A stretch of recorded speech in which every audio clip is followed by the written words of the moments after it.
let's begin with the happier of the group. Let's go with Fresia. Give me your thoughts about this win, an important win in a very tough group, Fresia. What do you make of it? Yeah, tough group. So it needed to happen today. Wout Weghorst to the rescue. Luckily, it hasn't been the first time for him for the national team. He was really, really disappointed when he found out he wasn't in the starting 11 with the matches last week. But then he was also able to score as a sub against Iceland, also against Canada. So it wasn't surprising that he would be subbed on today. They only needed a few minutes. I would say keep him frustrated, keep him disappointed, because that's eventually what we need in the national team from Weghorst. Absolutely. Wout Weghorst, 7 of his last 9 goals for the Netherlands have come as a sub, dating back to his brace-off against Argentina in the 2022 quarterfinals. And by the way, the first game-winning goal, everybody, off the bench for the Netherlands at Euros since Robin van Persie against France in 2008. So super sub indeed. All right, Janusz, Michalik, let it all out. Robert Lewandowski, it was 1-0 for a while, but in the end, they couldn't hold on. Give me your thoughts. Yeah, well, I think everybody's going to be relatively happy because given the image that Poland had, during the World Cup, even though Poland came out of the group, if I think everyone remembers, the style of play was really terrible. One of the easiest qualifying groups with the likes of Albania, Czech Republic to come out of it third. It's pretty embarrassing. Faroe Islands as well in that group. So I think in terms of image and the way Poland play, they deserve something out of it, right? I think Koeman will admit it, although with Dutch you sometimes never know, but no pun intended in any way. But I think they were pretty sure that they were going to win this game easily, and I can understand that because the level of play from Poland in those tournaments that I've mentioned wasn't good. So they rode their luck a little bit, I thought, in the first half. Stevie, you'll know that Cody Gakpo, I don't think has played like this for Liverpool once. Perhaps it helps that he plays on the left side where he feels comfortable, where he played for PSV at his best. But in the second half, he wasn't there. And I thought Poland had their chances, outshot the Dutch in terms of, I think, in general and on target as well, I think, because we just finished. So but in the end, it's a loss. So, what are you going to say? But I think it's promising in a way that maybe this team is being rebuilt. And let's face it, we're looking at an era past Lewandowski, right? So that's also positive that they could cope without him.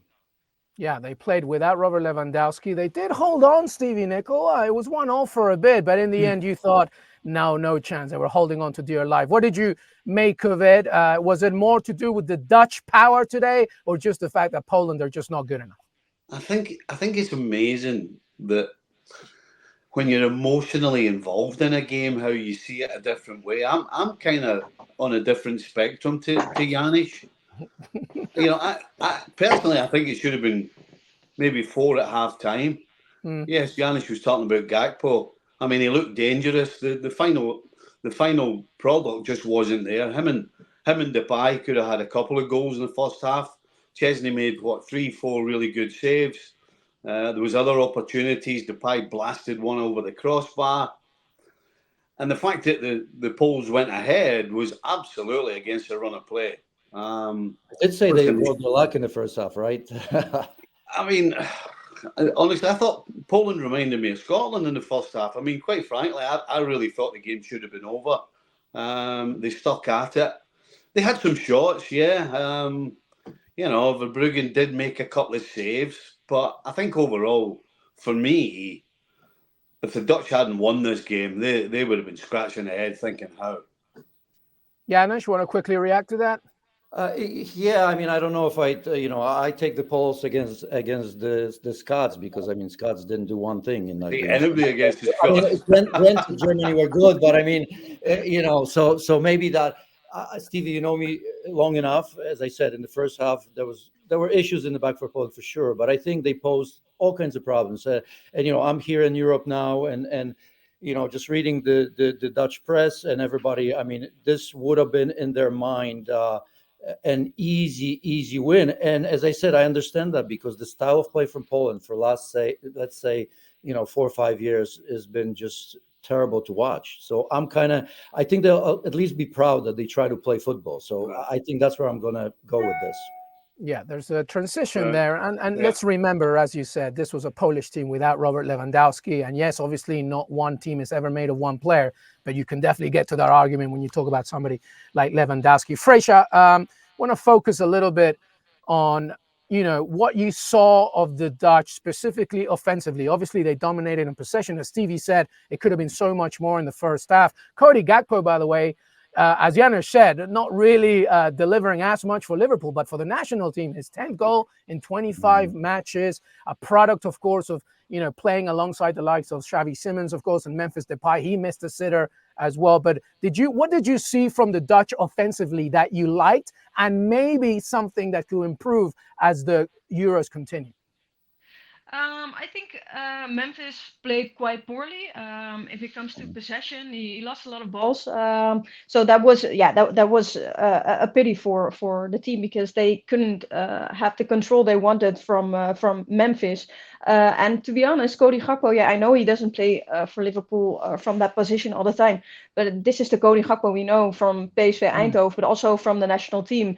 Give him the ball quite early, actually, on their side of the pitch, and then be aggressive, be dominant. That's the Cody Gakpo we know from PSV Eindhoven as a young player, also for other youth teams of the national team. So and I think it's also good for the other players. It gives them way more space. I think it's good for Memphis, because when Cody Gakpo has the ball, well, all the defenders of Poland need to make a decision. And actually, Xavi Simons, I know we talked about it yesterday for a bit already, but it's so frustrating to see him from that right side, which is not his favorite position. I hope Koeman will give him a chance from the left side, or maybe even as a number 10. I did understand that Wout Weghorst was subbed on, but at some point he also brought Jorginho Wijnaldum, who is playing in Saudi Arabia, Al Ettifaq, and I didn't even understand why he made the team. And definitely not coming on. I mean, I think he had like three touches or something like that. He didn't bring anything to the field. So I didn't understand those subs. And the midfield, I think we need a bit more creativity. Joey Veerman is playing in the Eredivisie. He needs to step up his game, but that's the thing he always does. He has done it before. All the clubs he's been before, he had to get used to the level and then stepped up right away. So I expect him to do way better. Yeah, let's remember as well that Frankie de Jong's absence obviously is major for the Dutch, and they've had to be flexible in that department. I mean, Nathan Ake was the assist for the second goal, so it shows how Koeman likes to use everything in his capability creatively. Xavi Simons, by the way, only 21 years old. We keep thinking that he's been around forever, like he's a young guy. Stevie Nicol, how far can the Dutch go here? It's a tough group. Austria, I think, are very underrated. France, of course. How far can the Dutch go at Euro 2024? Listen, I think for the Dutch, it's about taking their opportunities. If they do that, then they can progress. When it comes to, I think there's no question they'll go through, particularly after they getting the 3 points today. There's no doubt they're going to get at least another point in the rest of the group, which will see them through. So it becomes knockout football. But then knockout football, you have to put the ball in the back of the net when you get the opportunity. And the fact that they made opportunities today will give them heart. But the fact that they left it so late and they had to bring on Weghorst and get a goal late on, which was a fortunate goal, to be fair. Ake, in my opinion, was looking for Malin. Didn't find Malin. It came off the back of a Polish defender's calf, but then from there the finish was superb. Weghorst and a great spot and a fantastic finish. So if they take their chances, then they can go far. But I'm having watched them today and having watched some of the finishes, I'm not so sure. That to me is going to be the problem. Yeah, it's Yeah, and been an also issue. keep in Go mind ahead. that up until today, our midfield players combined only had like 24 caps in total, which is crazy. Definitely for a midfield, which is well the key positions of the 11 players. So that's also a bit hard, and they need to get used to it. So maybe be a little lucky in the group, and then everybody can grow. And that's the way to go for the Dutch, I think. Yeah, I'll tell you because I want to give Stevie some credit. You know what I like about the Dutch is the ability to transition. It's incredible. I don't know, Stevie, if you watched the game against Scotland, right? The friendly. I mean, Scotland could have been up 3-0 in the first half, right? But they didn't take their chances. And in that game, and also against Canada as well, Canada pressed early. So today, I thought they were incredible, especially in the first half, coming out of back. Every mistake or every ball that turned over. That's something that if they do take care of the goal, I haven't seen a team. It's early, but I haven't seen a team to counter or transition, whichever one you like the Dutch, and I've seen that even before this tournament. So that's certainly a big weapon for them.